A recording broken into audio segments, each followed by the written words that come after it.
शोभा निधि जी, राधे राधे महाराज जी। महाराज जी, त्राटक क्रिया करते समय किन किन बातों का ध्यान रखना चाहिए? नाम जप करते हुए जहाँ हम त्राटक क्रिया कर रहे हैं उसमें नाम का दर्शन करना चाहिए। नाम जापक को राधा, अब एक बिंदु है, उस बिंदु में हम अपनी दृष्टि जमाएं और वही अपने आंखों के सामने राधा राधा राधा राधा। श्वास प्रश्वास की गति को लंबा खींचता रहे, लंबी श्वास, और धीरे जब छोड़े तो धीरे धीरे धीरे छोड़े, फिर धीरे धीरे श्वास प्रश्वास की गति पर शासन करे और एकाग्रता पूर्ण, और पलक न झपने पावे। और जब पलक झपक जाए तो आंख मूंद कर नाम ध्यान करे, आंसू आने लगे तो कोई परवाह नहीं, फिर एकाग्र, उससे बहुत एकाग्रता मिलती है। त्राटक क्रिया विद्यार्थियों को भी करनी चाहिए, वो बहुत एकाग्रता मिलती है। विद्या अध्ययन में बहुत स्मृतिवान हो जाता है। त्राटक क्रिया का मतलब होता है किसी एक बिंदु पर बहुत देर तक देखना बिना पलक झपके, ऐसे।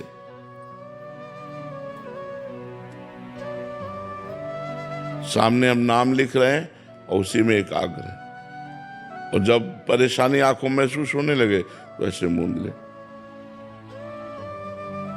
फिर ऐसे। इससे बहुत आपकी एकाग्रता बहुत पावरफुल हो जाएगी, स्मृतिवान हो जाएंगे आप।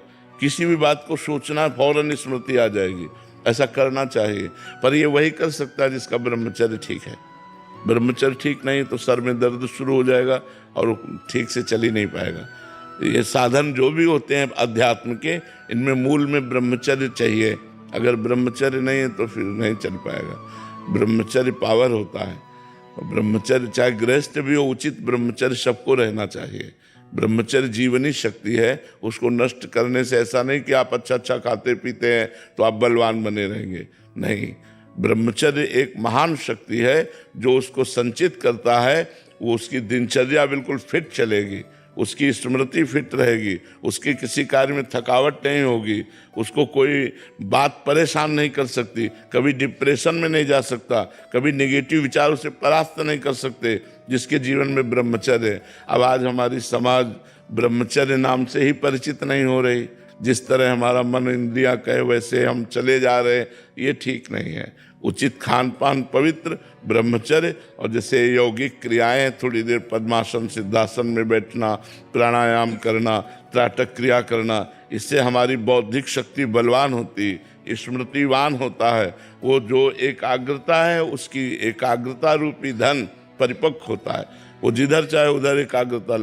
जब ये त्राटक क्रिया की महिमा हमने पढ़ी और इसका अभ्यास किया तो घंटों, 10-5 मिनट नहीं, घंटों खुली आंख ऐसे बैठे रहते, घंटों खुली आंख ऐसे, एक लक्ष्य पर दृष्टि की, थोड़ी देर आंसू आए, फिर इसके बाद सूख गए, फिर दृष्टि ऐसे, और मंत्र जप करते हुए। तो उसका हमने 2 बार परीक्षण लिया कि आदमी बैठा रहे, जब तक हम नहीं चाहे तब तक वो बैठा रहा। अभी आदमी खड़ा हो जाए, उसके मन में संकल्प जागृत हो गया, वो खड़ा हो गया, जो हम सोचेंगे वो सामने वाले पर प्रभाव पड़ जाएगा। ये यौगिक क्रियाएं हैं, ये छोटी मोटी मतलब सिद्धियां हैं, ये यौगिक क्रियाएं हैं। तो त्राटक क्रिया से जो स्मरण करना चाहो, वो अगर त्राटक क्रिया सिद्ध हो जाए और आपका पवित्र स्मरण बना रहे भगवान का, तो आप कई जन्मों की बात याद कर सकते हो, क्योंकि सब कुछ भरा तो मन में ही है ना। जितना खोल पाओ आप, आपके हृदय में ही सब कुछ भरा है, जितना आप खजाना खोल पाओ। बस नाम मंत्र ये तिजोरी की चाबी है। जितना नाम जप करोगे, मंत्र जप करोगे, उतने ज्ञान विज्ञान आपका प्रकाशित होता चला जाएगा। बाहर थोड़ी कुछ है, सब कुछ अंदर बैठा हुआ है, सब अंदर है। जब परमात्मा अंदर है तो ज्ञान विज्ञान सब अंदर है, और अंदर के ही ज्ञान से माया का नाश होता है, बाहरी ज्ञान से नहीं। नरेश कुमार मल्होत्रा जी, राधे राधे महाराज जी। महाराज जी, आप कह रहे हैं कि आप न्यायाधीश पद पे हैं, बट कह रहे हैं कि हमेशा जल्दी में रहता हूँ, हमेशा नेगेटिव थॉट आते हैं, हर काम को समय से पहले पूरा कर लूँ, ऐसा मतलब हड़बड़ी सी रहती है। नहीं, कब तक आखिरकार शरीर की एक अवधि है जिसका नाम है मृत्यु, वो भी आने वाली है, और आपके सारे कार्य यहाँ के पड़े रहेंगे, बैंक बैलेंस यहाँ का पड़ा रहेगा। सब धैर्यपूर्वक, शांतिपूर्वक, ये जिंदगी के झमेले कभी खत्म होने वाले नहीं हैं। ये बखेड़े खड़े ही रहेंगे, ये कार्य वो कार्य वो कार्य वो कार्य। कम से कम कुछ मिनट बैठ करके भगवान की आराधना करो। करते हो? प्रातःकालीन वेला पर ब्रह्म मुहूर्त में उठ करके कुछ समय रखो, 1 घंटा 1.5 घंटा, कितने मिनट रखते हो? आधा घंटा। आधा घंटा। आप थोड़ा और दीजिए। क्या करते हो आधा घंटा में? प्रभु का स्मरण करता हूँ। नाम जप करते हैं? पाठ कोई करते हैं? शाम को हनुमान चालीसा पढ़ता हूँ और सुबह सभी की आरती गा लेता हूँ। थोड़ा सा साधना में लगो, थोड़ा सा भी साधना में और लगो, तब बात बनेगी। थोड़ी देर बैठ कर माला से जपते हो या ऐसे? राम राम भी जपता हूँ और सभी की और गणपति महाराज जी सारे नाम माला जप लेता हूँ। किसी एक में आ जाओ, धीरे से पहले किसी एक में आ जाओ। सब भगवान एक ही भगवान बहुत रूपों में है, किसी एक में आ जाओ और नाम जप करो। और थोड़ी देर अगर आपको रामचरितमानस प्रिय हो तो 1 दोहा से 1 दोहा तक पढ़ लो। मान लो आपको टाइम नहीं है तो 1 दोहा से 1 दोहा में 5 मिनट 7 मिनट लगता है। गा करके आराम से भगवान की छवि सामने हो तो आप रामचरितमानस का पाठ कीजिए अर्थ सहित और नाम जप कीजिए और विचार कीजिए कि ये काम कभी खत्म नहीं होने वाले। तो उठते बैठते चलते फिरते राम राम या राधा राधा या कृष्ण कृष्ण, जो नाम प्रिय हो वो नाम, और भगवान का आश्रय ले लो तो अभी शांति आ जाएगी। नहीं, कितना कामनाओं की बाढ़ लगी हुई है हृदय में, हमारे कामनाओं की बाढ़ लगी हुई। ये कामना कभी पूर्ति ही नहीं होने वाली। काम कभी निपटने वाले नहीं, चाहे जितना कर लो आप। ये माया है, कभी निपटने वाले नहीं। थोड़ी शांति, थोड़ा धैर्य। और मनुष्य जीवन का लक्ष्य क्या है? भगवत प्राप्ति, भगवत भजन। अगर ये नहीं हुआ तो जब आप मरोगे तो आपका पद नहीं साथ जाएगा। इसके द्वारा कमाया हुआ यश, कमाया हुआ धन, सब परिवार, शरीर यही छूट जाएगा। तो कम से कम हम थोड़ा परलोक के लिए भी सोचे कि पूर्व जन्म में हमने पुण्य किए तो इस बार मनुष्य शरीर और जज पदवी मिली। अब आगे के लिए हम क्या कर रहे हैं? सब कुछ यहीं के लिए कर रहे हैं तो यहाँ का तो यहीं छूट जाएगा। अब आगे के लिए क्या कर रहे हैं? तो हमें चाहिए कि जैसे हम बोल रहे हैं तो बात अलग, नहीं चुप हुए तो नाम जप करने लगे, भगवान का चिंतन करने लगे। भगवान का चिंतन करते हुए यदि कार्य करने की क्षमता बना लो आप अपनी अभ्यास के द्वारा तो बहुत शांति मिल जाएगी। नहीं तो अभी तो ये बात है, जब आपका अवस्था और ढलेगी तो आपकी चिंतनी शक्ति कमजोर हो जाएगी, तो इसी में लड़खड़ा के गिर जाएगी संसार में ही। फिर आप परमार्थ का चिंतन कर ही नहीं सकते हैं, केवल वही संसार का चिंतन करेंगे। इसलिए हमें लगता है थोड़ा सा सावधान हो जाइए और नाम जप कीजिए और भगवत जो वाणी है संतों की उसको नियम पूर्वक सुनिए। संतों की वाणी सुनिए। सुनते हैं आप? तो फेसबुक पे आपका जो फर्ज करता है वो सुनता हूँ। अगर ध्यान पूर्वक सुनो और उसको अपने आचरण में उतारो तो बड़ा मंगल हो जाएगा। सत्संग और नाम जप साधन को हरिभजन है, कै सत्संग सहाय। सत्संग से निश्चित परिवर्तन हो जाता है। और कभी भी आपको जब पता चल जाए कि ये निर्दोष है तो किसी भी स्थिति में उसको दंड न मिलने पावे। ये मतलब आपके द्वारा कभी ऐसा ना होने पावे। अपने पद का सदुपयोग करे। किसी के प्रलोभन से या भय से, उस समय न्यायाधीश किसी की जिंदगी ले सकता है और किसी को जीवन दान दे सकता है। तो उस समय यदि दोषी है तो चाहे जितना कोई प्रलोभन दे या भय उपस्थित करे, हमारा न्याय नहीं बदलेगा। अगर निर्दोष है तो हम कोशिश करें, चाहे जितने उसके साक्ष्य मिल गए हों, साक्ष्य बना दिए गए हों, हम उसे बचाने की कोशिश करें। उसे लंबा घसीटें, टाइम टू टाइम उसको बढ़ाते चले जाएं और निर्दोष को हम दया करके दंड रहित रखें और दोषी को बिल्कुल दंड दे, क्योंकि दोषी को दंड मिलेगा तो पवित्र हो जाएगा। वो आगे से अपने आचरणों का सुधार कर सकेगा। इसलिए हमें लगता है अगर हम अपने पद का सदुपयोग करें, भगवान का नाम जप करें और सत्संग सुने तो हमें बहुत लाभ प्राप्त होगा। व्याकुलता बनी रहती। किसकी व्याकुलता? हाँ, यही तो माया का खेल है। अगर यही व्याकुलता भगवान की बनी रहे तो सिद्ध पुरुष हो जाओ।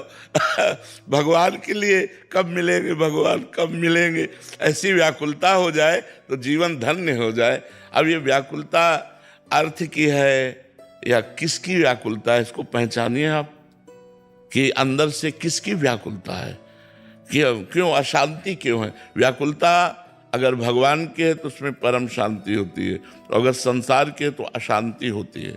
फिर अशांतस्य कुतः सुखम, जो अशांत है वो सुखी कैसे हो सकता है। और जब सुख नहीं तो ये जीवन का मतलब क्या रह गया, मनुष्य जीवन का मतलब क्या रह गया। यदि सुख शांति जीवन में नहीं तो मनुष्य जीवन का मतलब क्या रह गया। फिर तो जैसे प्रारब्ध के अनुसार पशु पक्षी सुखी दुखी होते, वैसे हम सुखी दुखी होते रहेंगे। हमको नए प्रारब्ध का निर्माण करना है। हम मनुष्य हैं, हम भगवान की आराधना करें।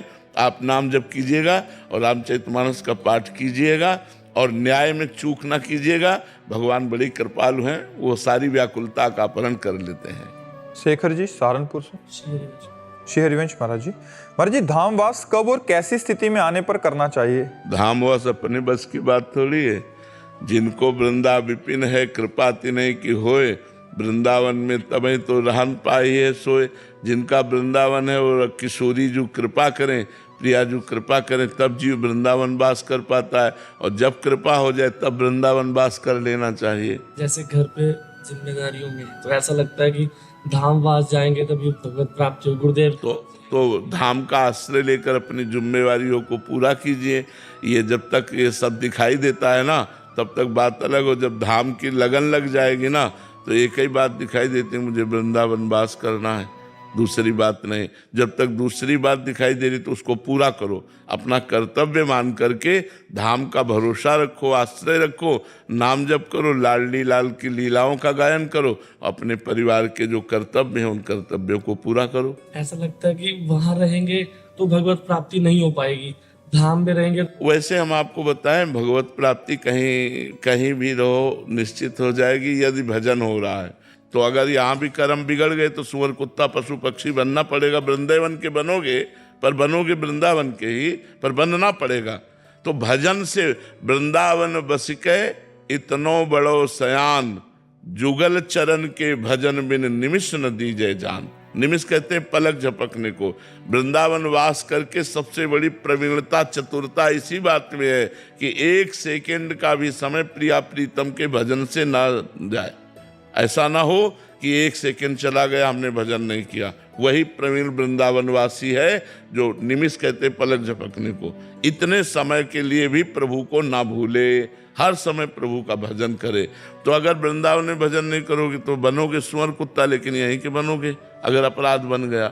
और बाहर भजन करोगे तो वृंदावन में आ जाओगे, दिव्य शरीर धारण करके भगवान के धाम की सेवा में आ जाओगे। प्रधानता भजन की है। जो वृंदावन वास करके मनमानी गंदे आचरण करते हैं वो प्रिया प्रीतम तक पहुंच पाएंगे क्या? नहीं पहुंच पाएंगे। तो इसलिए प्रिया प्रीतम तक पहुंचने के लिए भजन अनिवार्य है। तो जहां भी रहो भजन करो, अपने कर्तव्य का पालन करो। भारत निर्भय जी। पूज्य गुरुदेव भगवान, आप कहते हैं कि हमको ना पकड़ो, हमारी बात पकड़ लो। प्रभु जी, निरंतर नाम जपने एवं आहार शुद्ध रखने तथा आचरण अच्छा रखने की कोशिश करता हूँ, फिर भी जीवन में दोबारा गलत विचार, क्रोध, काम क्यों आ जाते हैं? नहीं, विचार तो आएंगे क्योंकि अभी चिप खाली थोड़ी हुई है। आज हम डिलीट करना शुरू किया है और लाखों मैसेज काम के हैं, लाखों मैसेज क्रोध के हैं, गंदी बातों के, गंदे विचारों के हैं। तो हम जैसे जैसे जपते हैं राधा राधा राधा, वो निकल रहे हैं और अनेक जन्मों के हैं। इसलिए हमें लंबे समय तक इस गंदगी को साफ करना होगा। हमें लड़ाई लंबे समय तक लड़नी होगी, ये 10-5 दिन में ख़त्म नहीं होगी। हमें लंबे समय तक लड़नी होगी। राधा राधा राधा राधा धैर्यपूर्वक चलें तो ये गंदे विचार आ नहीं रहे, ये गंदे विचार जा रहे हैं। जो हमारे मन में भरे हुए हैं वो जा रहे हैं। हमें ऐसा सोचना चाहिए, बिल्कुल घबराने की जरूरत नहीं है। बस अच्छा भोजन, पवित्र और अच्छे आचरणों को संभालते रहो तो धीरे धीरे मन निर्मल होने लगेगा। निर्मल कैसे होगा? जब हम कपड़ा धोते हैं तो गंदगी दिखाई देती है कि नहीं? जब हम झाड़ू लगाते हैं तो गंदगी दिखाई देती है कि नहीं? ऐसे मन में झाड़ू लग रही है, अब मन निर्मल हो रहा है तो गंदगी वो सब दिखाई देती है। आप देखो भजन में जब बैठते हो तब ज़्यादा मन चंचल होता है, भजन में जब बैठते हो तो ज्यादा प्रपंच की गंदी बातें लाता है, और भजन ना करो तो ऐसा लगता है कि थोड़ा शांति सी है। और जहां भजन में बैठो तहां वो उद्दंडता शुरू कर देता है। वो उद्दंडता शुरू नहीं करता, उसकी भरी हुई उद्दंडता बाहर निकलती है, मन खाली होता है, क्योंकि भजन जो है वो अंदर सफाई कर रहा है तुम्हारे हृदय की। तभी तो निर्मल जन मन सो मोहि पावा, मोहि कपट छल छिद्र न भावा। मन निर्मल है तो भगवान की प्राप्ति हो जाती है। तो मन निर्मल कैसे होगा? जितना हम भजन करते हैं उतना ही मन निर्मल होता है। यदि हम गंदगी बटोरे ना, अब जैसे पोछा लगाया और खिड़कियां खुली रह गई और आंधी चली तो फिर और गंदा हो गया। तो ऐसे ही नाम जप किया और फिर गंदा भोजन कर लिए, गंदे आचरण कर लिए, गंदा दृश्य देख लिया, गंदा मनोरंजन कर लिया, वो फिर कूड़ा करकट भर गया। भरने ना पावे और निकलने दो तो और गंदी गंदी बातें निकलेंगी। मन गंदा करेगा, एकदम ऐसा लगेगा कि इतना गंदा तो हमने कभी नहीं सोचा। लेकिन वो आपकी गंदगी नहीं, जो अनेक जन्मों की मन में भरी हुई है, वो खाली हो रही भगवान के नाम जप से। धैर्य पूर्वक नाम जप करते रहो, उससे लुभायमान होकर कोई कार्य मत कर बैठना। जो मन गंदगी फेंक रहा है उससे प्रभावित होकर कोई क्रिया मत करना, तो धीरे धीरे मन निर्मल हो जाएगा। जी। अनुज कुमार जी, कनाडा से। राधे राधे महाराज जी। महाराज जी, आपके श्रीमुख से कई बार 3 शब्द सुने हैं, भक्तजन, संतजन और रसिकजन। महाराज जी, इन तीनों का अर्थ क्या है महाराज जी? वैसे पर्यायवाची शब्द समझ लीजिए, थोड़ा थोड़ा सा भाव में केवल अंतर है। नहीं, जैसे जल है, वारी है, तोय है, तो उसी हम पानी को ही तो कह रहे हैं। ऐसे ही जिनका संबंध भगवान से है वही यही सब है, चाहे संत कहो, चाहे भक्त कहो, चाहे रसिक कहो। अब भक्त वो भगवान से प्यार करता है। भगवान सदैश्वर्य भगवान, ऐश्वर्यशाली भगवान, जो उत्पत्तिम च विनाशम च भूतानामा गतिम गतिम वेति विद्याम अविद्याम च सष्टारो भगवान इति। जो उत्पत्ति, विनाश, गति, अगति, विद्या, अविद्या सबका स्वामी है, वो ज्ञान, ऐश्वर्य, वैराग्य, श्री सबका स्वामी है, वो भगवान। मैं भक्त, भगवान मेरे स्वामी। भक्त का ये संबंध। संत जो समदर्शी हो चुका है, जिसमें दूसरे के द्वारा किए हुए अपमान के बदले में हित करने की भावना आ गई है। वो अपमान कर रहा है और वो उसका हित कर रहा है।